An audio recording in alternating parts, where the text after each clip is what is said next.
Hello, church family. Dr. Paul Shoppy here, wanting to share with you a story of a patient that I treated one day who presented himself as a retired professor of an Ivy League school and as an atheist. He saw my interest right away as I begged him to help me understand how he came up with that conclusion. I told him that he may be the first good atheist that I've met and explained what I meant by that is to be a good atheist, he has to be intelligent, which clearly he would have to be as a retired professor of an Ivy League school. I would have to assume that he's honest and then know that he has looked into all of the evidence, be it in the physical world, scientific evidence, or even that evidence in our relationships, our feelings, the reality of love and evil and good. And he's come to the conclusion that everything exists by chance. So I shared with him, I said, I do not want to believe in something that's not true, but everything that I've studied, that I look at, and that I know absolutely demands there be a creator. Just starting with physics itself, it insists, its foundational principle is that nothing puts itself into motion.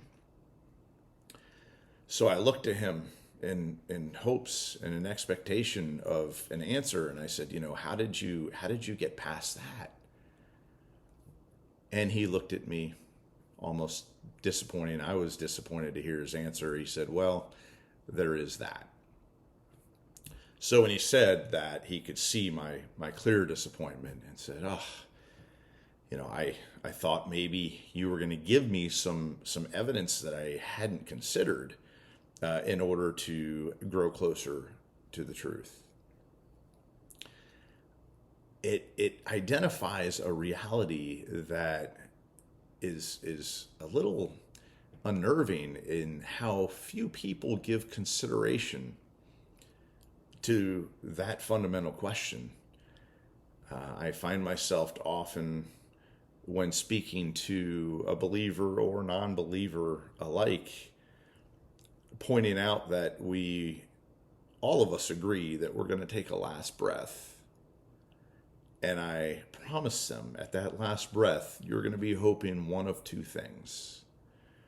You're either going to be hoping that at that last breath there is an eternal consequence to our lives, or you're really going to be hoping that there's not.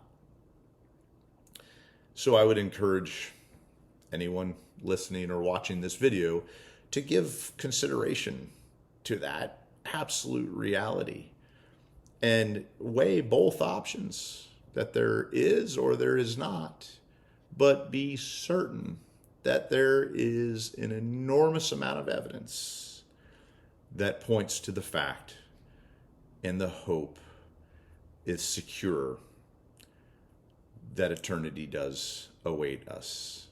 And of course, the Christian message will point out even greater than that is it's an eternity that no mind has ever considered, no eye has ever seen. And thanks be to God, mercy does await us for those of us who put our trust and our dependence in our Maker. God bless you. God bless us and our families.